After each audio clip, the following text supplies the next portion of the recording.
Knowing that in oro, the first one, the tonic one, is open, aurum oro, and the second one isn't because it's atonic, is not a detail, because when you will be singing it,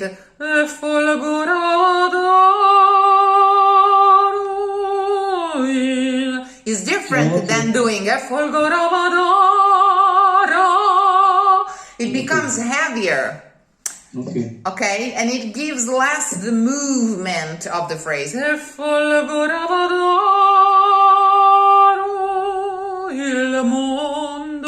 It's more elegant and it's easier to sing because you don't open everything. So you will spare yourself. You'll get back on track. When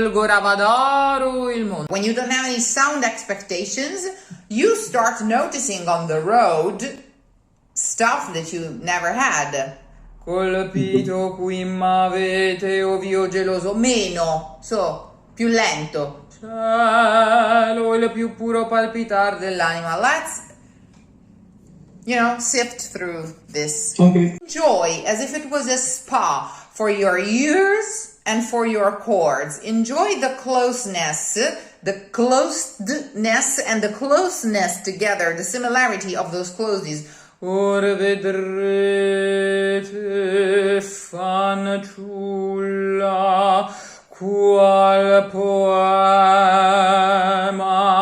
la parola, amor, cui causa disdegno. It's really relaxing, and you will teach your body, your throat, and your mind that calm, meditative relaxation connected to this aria forever. Whenever you sing it, you will feel like you're in the sauna, relaxing. You will really instill in your body a deep sense of calm, of ease, connected to these words. They will never be hard again for you, not even if you try. Ora vedrete. Close together. Ora vedrete, fanciulla. Breath. Qual poema e la parola amor, qui causa di scherno. Bravissimo. Scherno is not open. Qui causa di scherno. And then there's scherno, closer to an E. Scherno. Qui causa di scherno. Quick causa. When you have a doubling is in a quick causa, it's really smart if you mark it this way. For example, here you have a spare K, quick causa.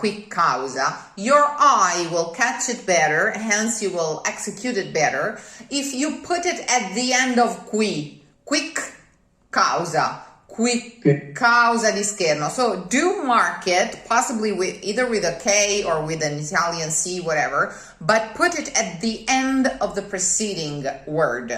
Quick causa di scherno. And also, you will start noticing, if you do this chanting work properly, you will start noticing a lot of the structure of the word of the libretto that gave structure to the music. For example, fanciulla qual poema ella, fanciulla qual poella. The librettist put an alliteration on the consonant L that if you pronounce properly, you will obtain vedrete fanciulla qual poema la parola amor. And it sounds still like, what difference could it make? But I assure you that since the opera audience, I make always people laugh when I say it, but an opera audience hears opera, listens to opera like a dog listens to the master's voice. A dog doesn't know what andiamo means, but when he hears andiamo, by the sound of the word and the intonation, he knows that's something good. Okay? A dog will not understand you literally. And the power of opera, even when it's heard by Italian speakers, okay, for as much as they can get, because operatic Italian is as far away from modern Italian as Latin. I would say. Okay. Right. So if you ask a fifth grader to translate La Traviata, they couldn't do it. I mean, it will just be as foreign as Latin for them. Okay. So even for Italians, even for native Italians, the enchantment is in the spell, in the beauty of the spell. Opera was born around the concept that Italian languages, now we give them for granted. We are Italians because we speak Italians, the French are French because they speak French. But in the beginning, when the states were made and when it was decided which was to be the official language of one nation, you know, language was something that could give prize or not to a nation. And Italian was so stylish. It was like smelling good or smelling bad, you know? Okay. So it was a trait, a signature of style, a trait of style. So all these alliteration, all these details, they are like the details in a Versace suit. Whenever you buy Italian fashion, you are buying those high quality details.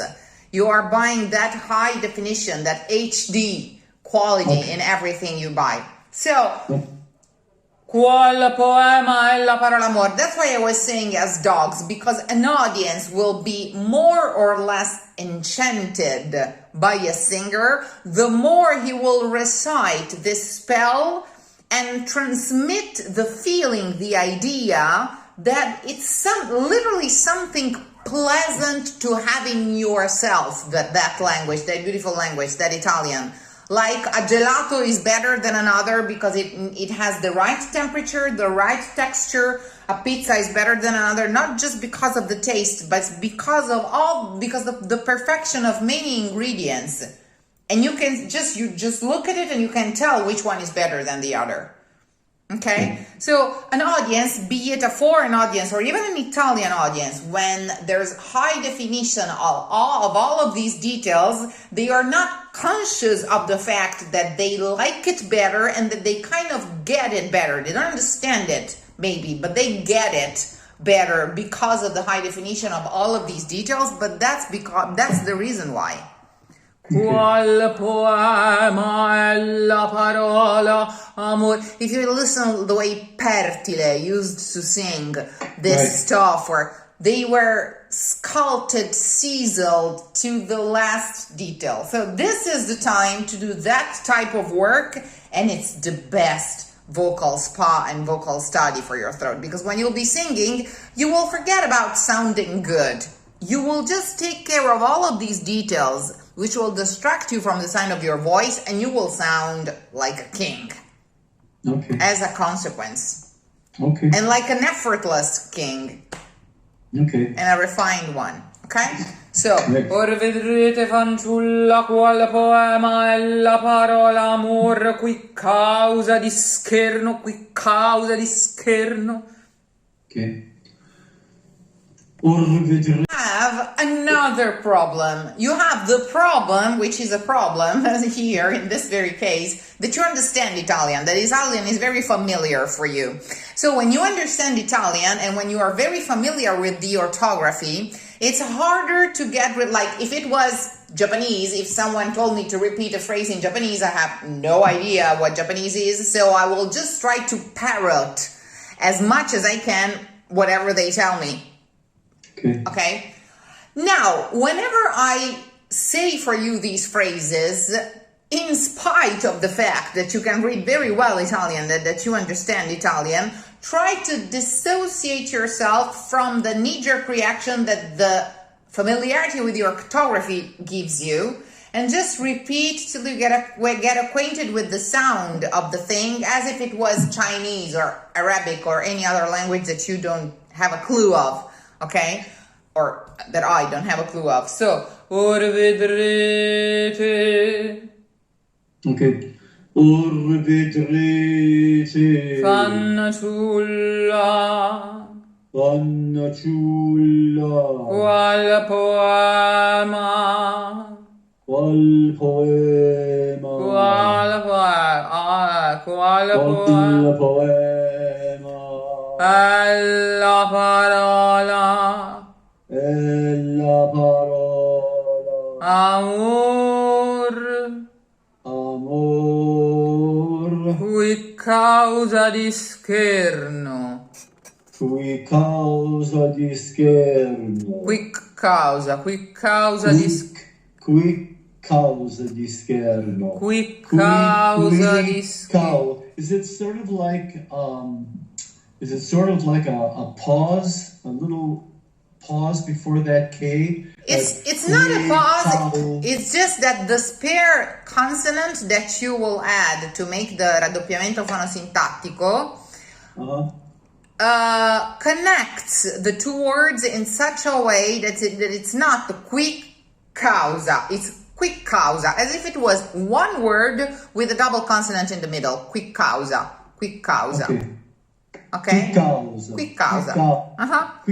Which is why I think it's visually convenient for you to mark it at the end of the preceding syllable. Qui causa di scherno. So it's not a pause, it's rather a more perceivable bump in the road, a more perceivable not on the line. And as you can hear, you have another alliteration here on the case. Qui causa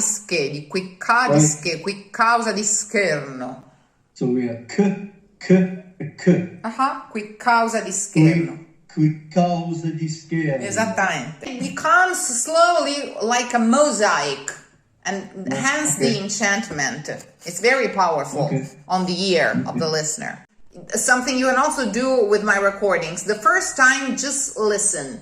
As if it was an object that you're touching with your ears hands. As if your ears had hands and you could touch objects with your ears.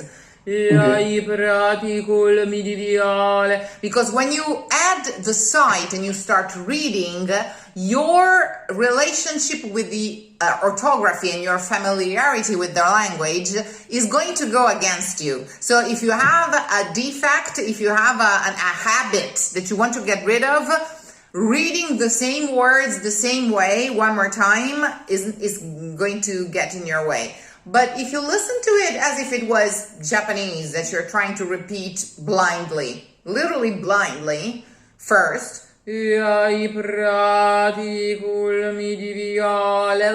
like a dog, a pet would listen to what the master is saying. They understand somehow. They do not understand the meaning of the words, but they do understand the prosody and intonation. Okay? So get adjusted to this blind reading, to this tactile reading first. That's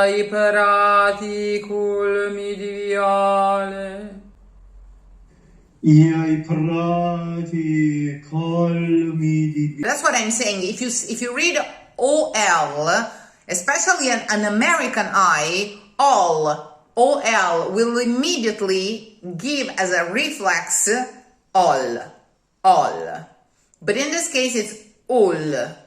Okay. So it takes a further attention because there are matching of vowels with consonants that will more than others give reflexes. Like L, it's hard to say, like everybody says Qual, and no, it's Quil, because they will read EL, and there, especially if they're Anglophones, they will go L automatically. That's what I was trying to say. So you have to get detached enough from the language as if it was new to you somehow. Okay.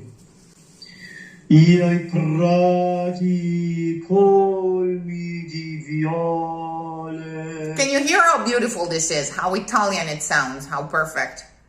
Okay. Pioveva l'aro il sole, pioveva l'aro il sole, folgorava d'aro il mondo, e folgorava d'aro il mondo. Knowing that in aro, the first one, the tonic one, is open, aurum aro, and the second one isn't because it's atonic, is not a detail, because when you will be singing it,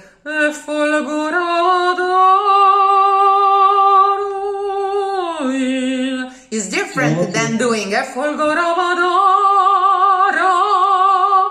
It becomes heavier. Okay. Okay, and it gives less the movement of the phrase. Il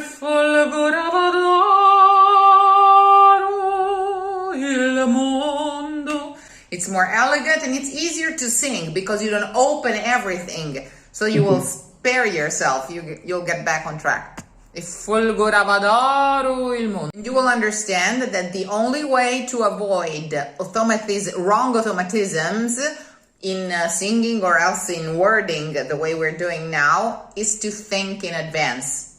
Because if you realize that you have the blank when the time to say the word has come already, that's when your autopilot will come in and will tell you, do the old thing. It's safer. You know how to do it. You always have. Okay.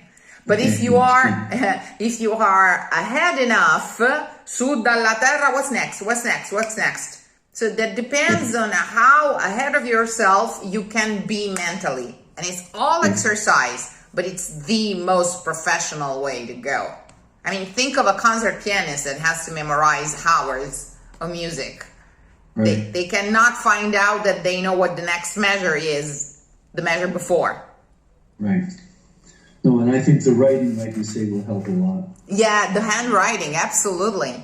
The writing away from the score, like you have to try and write down whatever you can remember, word by word. You will have lots of blanks in the beginning, but then trying to reconstruct the story also with the deep translation work that we did, especially on such a piece that had zillions of weird words. Right. Reconstructing it word by word with what I have translated for you and with what you know that the words mean and so on, you will see that if you resist the urge to go get the score and get the solution to the riddle, get the answer, you will really have your mind work out and train, like when you're doing, I don't know, crosswords or something. If you really resist the urge to go to the solutions, you will witness how many things you know that you had no idea that you knew. And if you give yourself the chance to build yourself a new path to go through them and make them make a new sense, you will find a consequentiality, you will give yourself cues, you will, and that's how a piece of music is constructed inside the brain. Okay. Good. So it's a huge benefit for the brain as well, because no one memorizes anything nowadays. Our memory is just, cellular phones, they have destroyed it forever. We don't need to remember anything anymore. Okay? So this, given that musical writing was born to preserve the memory of pieces, of music pieces, this work is incredibly good because it will reinforce in you the very purpose of music itself, because you will start understanding how the piece was constructed, that it was constructed that way to sound better, and that the alliteration had the very purpose to create a tactile structure for the ear, hence for the brain, to be remembered. The piece will stay as an object in your mind, and you will reprocess the construction of the toy. You will not just play with it, you will know how to unassemble it and reassemble it. Okay. And everything will start making more sense. So a double consonant will not just be a double consonant for the sake of it, but it will be a screw that you've screwed it in or not. It makes a huge difference for the entire structure of the toy. Okay. And you know exactly where it goes and exactly why it goes there, and how it will keep the arm of the doll attached to the body of the doll and everything else. And so nothing will be a detail anymore, and everything will be constructing parts of something. Okay. Okay. Not ornaments. Let's try and go ahead another little bit. think you'll know something, because if you can have to play it by the ear, maybe the words will come. But if you had to dissociate from the melody and try and write down the words one by one, since it's very hard Italian and it's ancient Italian, it takes some work. But it's work, it may be less exciting than singing, but it works that's totally worth your while, because it'll help the singing immensely, because then when you'll sing, you'll really know what you're talking about. Okay. And it'll be as easy as talking, as if it is in your case, your voice is fine. Okay. You will be genuinely speaking a genuine Italian, spoken from your Italian mind. And you will know what you're talking about. Okay. And everything's easier when you know what you're talking about. Okay. So, Okay. I will repeat it one last time for you. You have read the words. Let's see if you can make sense of what I'm saying from the words you've read, with the words you've read, and repeat it.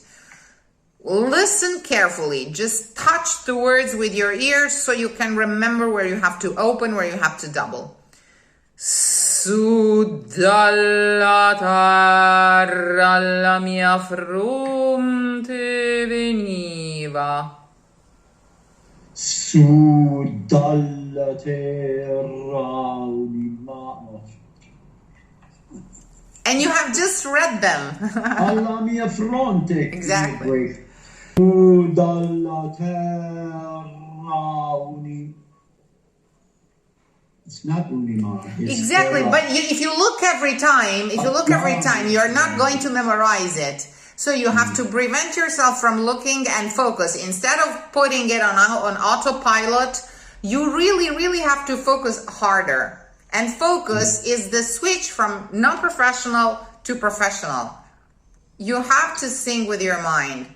And this is the type of work I think you weren't taught to do it, and you lack. But if you take it in the wrong way, if you see some beauty and an occasion to expand something in yourself, this is the type of work that at least once a week it's worth doing, because it'll make you own stuff. But it takes a lot of focus. Okay. A lot of focus, and focusing is not immediate. It's something you learn.